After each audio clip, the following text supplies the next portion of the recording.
일식집 여사장에게 들킨 게 맞는 건지 아니면 여사장이 몰래 본 건지 훔쳐본 건지 모르겠어요. 안녕하세요. 저는 40대 중반 여성이에요.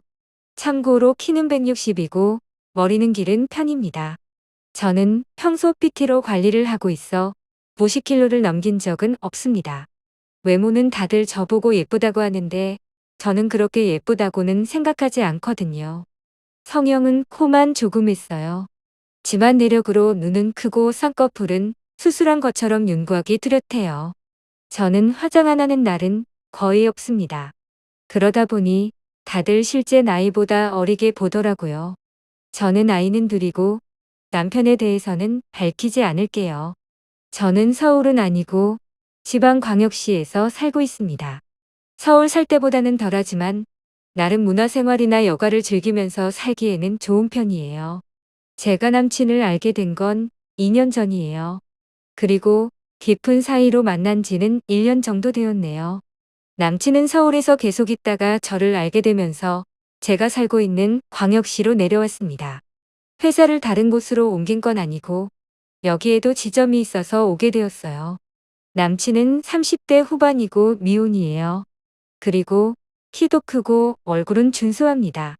급여도 많이 받는데 결혼은 안 하겠다고 해요.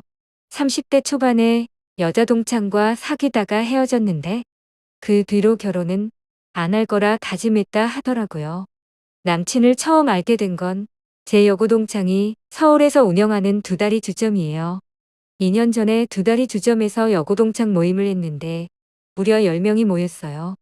그날 우리들은 엄청 소란스럽게 웃고 떠들었거든요. 그런데도 주점에 있던 손님들은 다들 이해해 주었어요. 여자와 남자 모임의 차이는 여자들은 술을 많이 마시지 않는다는 거 다들 아시죠?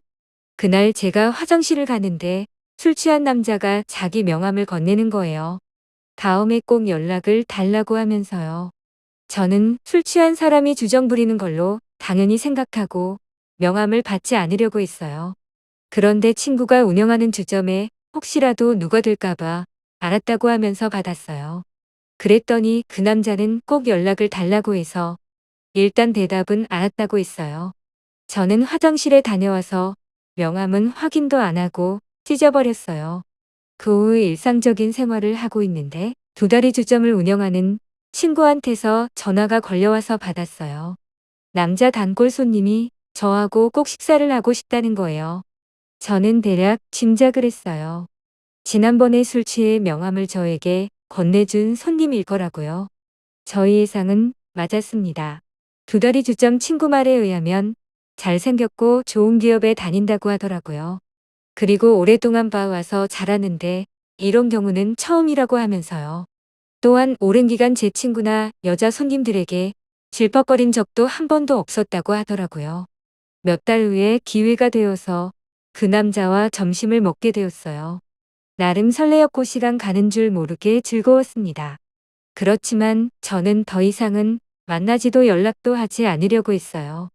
그런데 가끔 두다리 주점 친구를 통해 선물을 보내는 거예요. 그렇게 1년 정도 시간이 흘렀어요. 그러다 보니 제 마음도 조금씩 흔들리게 되었거든요. 그러다가 점심을 함께하게 되었는데 그 다음은 이 남자가 하자는 대로 하게 되었어요. 그러면서 이 남자가 남친으로 바뀌게 되었네요. 이때만 해도 저는 그냥 제 남친이 관계할 때 평범한 줄 알았어요. 그러나 시간이 지날수록 백화점 주차장, 마트 주차장 등 장소를 가리지 않는 거예요. 그래도 차 안이라서 그러려니 했어요. 그러나 문제가 된 창피스러운 사건이 터지고 말았어요. 어느 평일날에 남친 회사 주변 일식집에서 점심을 먹자고 해서 저는 그곳으로 갔어요. 제가 사는 집에서도 가깝고 예전에도 몇 번 갔던 곳이거든요. 참고로 일식집은 출입문에서 내부로 들어가면 바로 신발을 벗고 통로를 통해서 룸으로 들어가는 구조로 되어 있습니다. 둘이서 점심 식사를 했고 마지막으로 후식이 나왔어요. 그러자 앞쪽에 있던 남친이 제 옆으로 와서 저를 끌어안는 거예요. 저는 이 정도만 하고 끝낼 줄 알았는데 남친은 여기서 멈추지 않고 그것까지 하는 거예요. 저는 이 순간 숨소리가 크게 나지 않도록 참았습니다. 그러나 이때 아이러니하게도 여사장이 문을 열고 들어왔어요. 우리를 보자마자 여사장은 죄송해요 하면서 문을 닫고 재빠르게 나갔어요. 잠시 후 남친과 나오는데 여사장이 우리에게 말을 걸었어요. 여사장은 우리가 식사를 마치고 나간 걸로 알고 빈 그릇을 치우려고 들어왔다는 거예요. 그러면서 죄송하다고 하는 거예요. 저는 아무 말 없이 곧바로 나왔고 남친은 계산하면서 괜찮다고 하는 것 같았어요. 저는 남친이 태워다 준다는 걸 뿌리치고 혼자서 택시 타고 집으로 왔어요. 그 일식집은 개업한 지 오래된 곳이며 여사장은 이 지역 출신으로 인맥도 좋거든요. 창피스러운 사건 이후 제가 남친 전화를 안 받자 문자로 미안하다면서 괜찮을 거라고 하거든요. 그러나 저는 이 창피하고 수치스러운 마음이 가라앉질 않네요. 너무 심경이 복잡해서 미쳐버릴 것 같아요. 어떻게 해야 할지 모르겠습니다. 제 사연 들어주셔서 감사드려요. 그런데 처음에 말씀드렸듯이 여사장에게 들킨 게 맞는 건지 아니면 여사장이 몰래 본 건지 훔쳐본 건지 모르겠어요.